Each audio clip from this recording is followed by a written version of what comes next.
రంగారెడ్డి జిల్లా మీర్పేట్లో సభ్య సమాజం తలదించుకునే దారుణ ఘటన వెలుగు చూసింది. కనికరం లేకుండా ఒక వ్యక్తిని కారు బానెట్ పై ఏకంగా 2 కిలోమీటర్ల మేర ఈడ్చుకెళ్లాడు కారు డ్రైవర్. సినిమా సీన్లను తలపించేలా జరిగిన ఈ అమానుష ఘటన ఇప్పుడు పెను సంచలనం సృష్టిస్తోంది. ఇలాంటి ర్యాష్ డ్రైవింగ్ చేసే వాళ్లపై కఠిన చర్యలు తీసుకోవాలంటున్నారు. దీనికి సంబంధించిన పూర్తి డీటెయిల్స్ మా ప్రతినిధి రవిచంద్ర అందిస్తారు. మానవత్వం మంటగలిసింది. హైదరాబాద్లో కనికరం లేకుండా డ్రైవింగ్ చేస్తున్నారు కొందరు కార్లు నడిపేట వాహనదారులు. అయితే గతంలో కూడా కూషాయగూడలో కూడా ఈ విధంగా అతి వేగంగా డ్రైవ్ చేస్తూ బ్యానెట్పై ఎక్కినప్పటికీ ఆ విధంగా ప్రమాదం చేస్తూ కిలోమీటర్ వరకు లాక్కెళ్లిన సంఘటన కూషాయగూడలో జరిగితే ఆ తర్వాత గచ్చిబౌలిలో కూడా అదేవిధంగా సంఘటన జరిగింది. ఇప్పుడు ఎల్బీ నగర్లో కూడా జరిగింది. అయితే ఏం జరిగింది ఏందనేది ఇక్కడ వాళ్ళ తండ్రి ఫైజల్ ఉన్నారు. చెప్పండి, అంటే ఏం జరిగింది చెప్పండి అన్న. ఆ రోజు మేము మీర్పేట నుంచి గాయత్రి నగర్ చౌరస్తాని టర్న్ తీసుకుంటున్నాం. టర్న్ తీసుకుంటుంటే కొంచెం మెయిన్ రోడ్ ఎక్కే ముందు ఇండికేటర్ వేసినాం. మేము యూటర్న్ తీసుకోవాలని ఇండికేటర్ వేసి వెనకంగా కార్ అతను వచ్చి వస్తున్నాడుగా ఇంతకు రోడ్ ఎక్కక ముందే ఇండికేటర్ ఎందుకు వేస్తున్నారో అట్లా ఇట్లా అని వాగ్దానానికి దిగిండు, గొడవకు దిగిండు. మాతోటి గొడవకు దిగంగానే మేము అన్నాం, అన్న మేము రైట్ టర్న్ కావాలి అందుకొరకే ఇండికేటర్ వేసినాం అంటే అట్లట్లే సార్ అట్లా అని మాకు డివైడర్కి దబాయించిండు.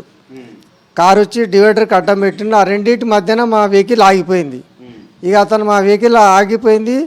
వాడు కారు అద్దం దింపి మా పిల్లగాని జుట్టు పట్టుకొని లోపడి గుంజేసుకుండు.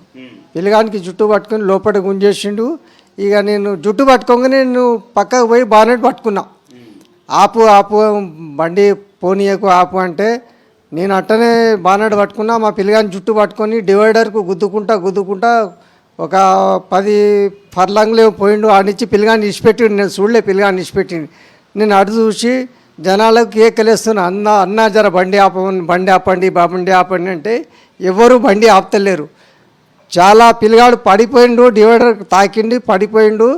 పిల్లగానికి చాలా దెబ్బలు తగిలింది. ఇక బండి ఇక ఫుల్ స్పీడ్లో పోతూనే ఉన్నాడు. ఫైజల్తో మాట్లాడే ప్రయత్నం చేద్దాం. అంటే ఎట్లా ఎక్కడెక్కడ దెబ్బలు తగిలినాయి? కాలికి దెబ్బలు తాకినాయి, 2 బోన్స్ ఇరిగిపోయినాయి, లోపల ఇక్కడ కుట్లు పడ్డాయి, 13 స్టిచెస్ అయినాయి, ఇక్కడ ఒక దెబ్బ తాకింది. ఆ 2 బోన్లు ఇరిగిపోయినాయి, ఎల్లు ముంగళ్ళు ఈ జాయింట్లు జరిగిపోయినాయి. లోపల నడవడానికి రాదు, లోపనికి రాదు. డాక్టర్లు ఏం చెప్తారు? ఏం చెప్పలేదు నాకైతే, మా లెక్క తెలవాలి. రెస్ట్ అని చెప్పారు, 4-5 మంత్స్ రెస్ట్ అని చెప్పారు. ఓకే, అంటే కనీసం ఈ విధంగా ఆపే ప్రయత్నం చేస్తే కూడా ఆగలేదు. అతను ఏమన్నాడు ఇట్లా జుట్టు పట్టుకొని వెళ్ళిపోతున్నాను, రాసుకుంటున్నాను.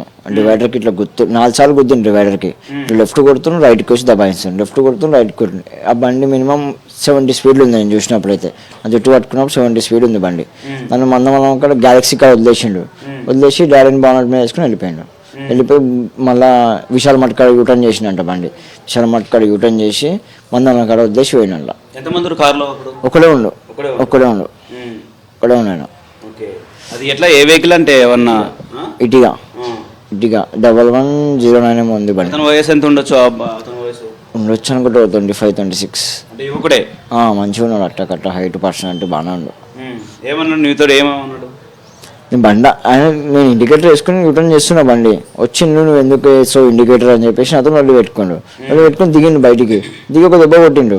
డివైడర్ గుర్తుకుంది ఇట్లా అని చెప్పేసి మళ్ళీ కార్లో కూర్చుండు. నేను ఒక దెబ్బ కొట్టంగానే జుట్టు పట్టుకుని గుంజుకొని వెళ్ళిపోయింది. ఇక గుంజుకొని రాసి వదిలేసింది మధ్యలో. ఇలాంటి అమాయకుల్ని బలి చేసే విధంగా ఇలాంటి ప్రయాణాలు ఉన్నాయి. వీటి మీద ఎక్కడికక్కడికి సీసీ కెమెరాల ఫుటేజ్ని తీసుకొని పోలీసులు కూడా కేసు నమోదు చేశారు. అయితే అసలు ఎవరు ఏంటి, ఆ కారులో ఉన్నట్టు కారు డ్రైవింగ్ చేసేది ఎవరు, అతను ఏ హోదాలో ఉన్నారు, ఎవరికి బ్యాక్ అండ్ ఎవరున్నారన్న కోణంలో కూడా పోలీసు దర్యాప్తు చేయాల్సిన అవసరం ఉంది. మానవత్వంతో ప్రతి ఒక్కరూ డ్రైవింగ్ చేస్తే ఇలాంటి అమాయకులు బలి కాకుండా ఉంటారు. హైదరాబాద్లో చాలా చోట్ల ఇలాంటి సంఘటనలు జరుగుతున్నాయి. దీని మీద ఇప్పుడున్న 4 పోలీస్ కమిషనర్స్ కూడా దీని మీద దృష్టి పెట్టాల్సిన అవసరం ఎంతైనా ఉందని ఈ సంఘటన చెప్తుంది. కేవలం వెంకట్తో రవిచంద్ర, సాక్షి టీవీ, హైదరాబాద్.